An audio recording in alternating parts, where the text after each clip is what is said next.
देखिए, दलित, पिछड़ा वर्ग, अति पिछड़ा वर्ग, आदिवासी वर्ग, आपके खिलाफ इस देश में 24 घंटा अत्याचार होता है। आपको दबाया जाता है, आपको शिक्षा के सिस्टम में रोका जाता है, आपके खिलाफ पेपर लीक किया जाता है और आपके करियर को रोकने के लिए, खत्म करने के लिए किया जाता है। हमने 3 मांगे की हैं। सबसे पहले जाति जनगणना, सही तरीके का जाति जनगणना जो हमने तेलंगाना में किया।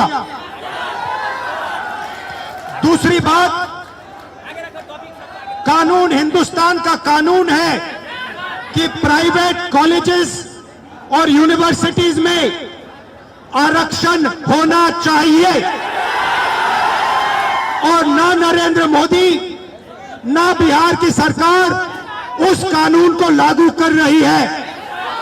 इसीलिए हम उन पर दबाव डालेंगे और जब तक, मैं बता रहा हूं, जैसे मैं यहां आया हूं ना, रोक नहीं पाए, वैसे ही नहीं रोक पाएंगे जब तक इन्होंने प्राइवेट इंस्टीट्यूशंस में रिजर्वेशन नहीं किया, तब तक हम आगे बढ़ते जाएंगे, लड़ते जाएंगे। क्योंकि आप 90% हो, आप अपनी स्ट्रेंथ समझो। आपको भटकाकर, डराकर, दबाकर, आपके ध्यान को इधर उधर करके आपको रोका जाता है। इस देश में आपके लिए कोई जगह नहीं है। 90% के लिए इस देश में कोई रास्ता नहीं है। आप ब्यूरोक्रेसी को देखो, सीनियर ब्यूरोक्रेसी में आपके कितने लोग? 0। आप कॉर्पोरेट इंडिया को देखो, कॉर्पोरेट इंडिया में आपके कितने लोग? 0। आप हाई कोर्ट्स देखो, आपके कितने लोग? 0। आप एजुकेशन सिस्टम के मालिकों को देखो, मेडिकल सिस्टम के मालिकों को देखो, आपके लोग कितने? 0। मगर मनरेगा की लिस्ट निकालो, आपके लोगों से भरी हुई है। मजदूरों की लिस्ट निकालो, आपके लोगों से भरी हुई है। सारे के सारे कॉन्ट्रैक्ट्स, सारा का सारा धन 5-10% के हाथ में जाता है और आपको उल्टी सीधी बात बताकर आपके ध्यान को इधर उधर कर दिया जाता है। आपको एक साथ खड़ा होना है और 3 मांगे हैं।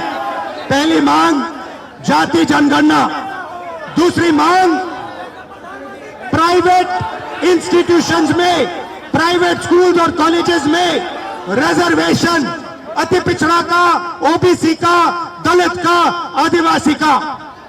तीसरी बात, एससी एसटी सब प्लान, जो आपका पैसा है, जो आपको नहीं दिया जाता है, आपको वो दिया जाना चाहिए। ये 3 चीजें कहने में आपसे आया था। और ये बात समझिए, आप एक बात समझिए, बिहार की पुलिस ने अभी मुझे रोकने की कोशिश की, रोक नहीं पाई। पता है क्यों नहीं रोक पाई? नहीं, इसलिए नहीं रोक पाई क्योंकि आपकी शक्ति मेरे पीछे है। आपकी शक्ति मेरे पीछे है, इसीलिए कोई, दुनिया की कोई शक्ति उसको रोक नहीं सकती है। हमने कहा, हमने नरेंद्र मोदी से कहा, पार्लियामेंट में कहा, तुम्हें जाति जनगणना करना पड़ेगा। हमने उससे कहा कि तुम्हें संविधान को यहां माथे पर लगाना पड़ेगा। नरेंद्र मोदी जी ने आपके दबाव से डरकर जाति जनगणना हिंदुस्तान में घोषित किया है।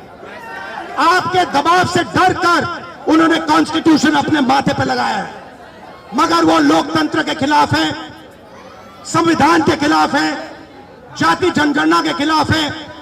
और जो 90% हिंदुस्तान की गरीब आबादी है, अति पिछड़ा, दलित, आदिवासी, माइनॉरिटीज, ये इन सब के खिलाफ है।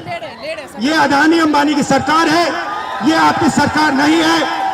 आपने इतने प्यार से मेरी बात सुनी, इसके लिए आप सबको दिल से बहुत बहुत धन्यवाद। मैं जानता हूं SC ST अति पिछड़ा हॉस्टल्स में यहां क्या होता है। मैं आपको गारंटी देता हूं, जैसे ही हिंदुस्तान में सरकार आएगी, जैसे ही बिहार में हमारी सरकार आएगी, हम ये सारा का सारा बदल देंगे और आपके लिए जो होना चाहिए वो करके दिखाएंगे। आप सबका बहुत बहुत धन्यवाद। नमस्कार, जय हिंद।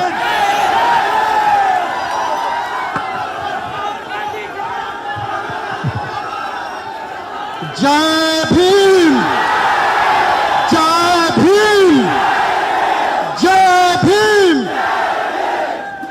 Thank you. जय भीम, और ताकत से जय भीम, नमो बुद्धाय, जय भीम, जय भीम।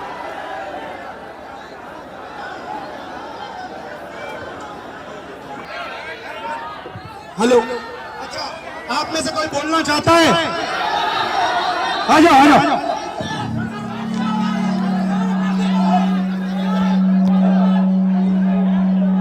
आपका नाम?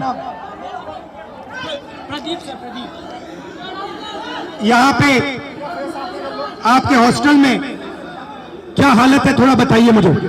सर हॉस्टल की हालत बहुत खराब है, हॉस्टल की हालत बहुत दयनीय है। हम लोग बहुत बुरी स्थिति में रहते हैं सर। यहाँ की जो प्रशासन है उसके द्वारा बीच बीच में मानसिक प्रताड़ना दी जाती है हॉस्टल को खाली करवाकर। सर आपसे बहुत उम्मीद है, आपसे उम्मीद इसलिए है कि आप नेता प्रतिपक्ष है और आप हमारे देश के अगले यशस्वी प्रधानमंत्री है सर, तो आपसे बहुत उम्मीद है सर। आपसे आपके साइड से, आप सबके साइड से लोकसभा में मैं कौन सा मुद्दा उठाऊं? सर लोकसभा में सर जो दलित के साथ भेदभाव होता है और शिक्षा का सर जो बजट है दिन पर दिन घटता जा रहा है और कल्याण विभाग की जो सर बजट है वो घटती जा रही है। दलित की शिक्षा तो सर दलित की शिक्षा योजना स्तर पे मिलती है लेकिन उसको जमीनी स्तर पे नहीं मिलती है सर। ये जो नई शिक्षा नीति है इसमें सर दलित विरोधी है, इसको डिजिटलाइज करने की बात की जा रही है, जबकि हमारे समाज में सर बहुत से लोग डिजिटल से बहुत दूर है, उनको डिजिटल का डी भी नहीं पता है। तो इसके लिए सर कुछ किया जाए और जमीनी स्तर पे किया जाए सर। आपसे उम्मीद है सर आप कर सकते हैं सर। ये जो पूरा शिक्षा का सिस्टम और स्वास्थ्य का सिस्टम प्राइवेटाइज हो रहा है, इसके बारे में आप क्या सोचते हो? सर ये सर प्राइवेटाइज करने का सर ये सरकार की जो मंशा है सर, उसे SC ST OBC को दूर रखा जाए सिस्टम से सर। हम लोग शुरू से सिस्टम से दूर है, न हमारा मीडिया में कोई है, न हमारा उद्योगपति कोई है, न हमारा बड़ा बड़ा ब्यूरोक्रेट्स में कोई है। तो सर हम लोग को जो उसमें भागीदारी है वो देनी चाहिए सरकार को। मीडिया के बारे में बताइए थोड़ा। सर जो मीडिया गोदी मीडिया है, गोदी मीडिया से हम लोग को दिखाती नहीं है, हमारा लोग मेन स्ट्रीम मीडिया में है नहीं, तो हम लोग चाहते हैं कि हम लोग का मीडिया प्रतिनिधित्व हो। और सर दरभंगा में जर्नलिज्म के लिए कॉलेज हो, जर्नलिज्म के लिए कॉलेज नहीं है, हम लोग जर्नलिज्म करना भी चाहते हैं तो वो प्लेटफॉर्म नहीं मिलती है सर। इसकी हाई एजुकेशन फीस इतनी होती है कि हमारे फीस पे नहीं कर पाते हैं, इसलिए हम लोग कोर्स नहीं कर पाते हैं सर। यूनिवर्सिटी में जो है कोर्स समय पर नहीं होता है, यूनिवर्सिटी में जो है सर बहुत फीस। आप क्या पढ़ते हो? सर मैं अभी DLED कर रहा हूँ सर, सेकेंड ईयर में बाइट माधोपट्टी दरभंगा से। कैसा चल रहा है? सर DLED तो ठीक चल रहा है लेकिन सर आगामी TRE 4 है जिसमें 23-25 वालों को मौका मिले, इसके लिए भी हम लोग प्रोटेस्ट किए हैं सर, कर रहे हैं सर। और माता पिता क्या करते हैं, भाई बहन कितने हैं? सर मेरे माता पिता सर, मम्मी तो गृहिणी है, पापा एक मामूली ड्राइवर है सर। पापा जो है 300-400 दिहाड़ी पे काम करते हैं सर। हम लोग बहुत गरीब तबके साथ हैं, अगर ये हॉस्टल नहीं होती तो हम लोग को एक ऐसा प्लेटफॉर्म नहीं मिलता, हम लोग नहीं पढ़ते, इसलिए ये हॉस्टल है। और सर एक और मांग आपसे हम लोग करना चाहेंगे कि सर ये हॉस्टल है, हम लोग यहाँ मैट्रिक इंटर ग्रेजुएशन कर लेते, क्या मैट्रिक इंटर ग्रेजुएशन करने से हम लोग को नौकरी मिलेगी? नहीं मिलेगी। तो कंपटीशन के लिए एक छात्रावास होना चाहिए, पीजी छात्रावास दलितों के लिए होना चाहिए, जिससे कि हम लोग आगे की पढ़ाई कर सके और देश के विकास में अपना योगदान दे सके सर। भाई बहन और पापा मामा से मेरी नमस्ते कर देना। Thank you brother.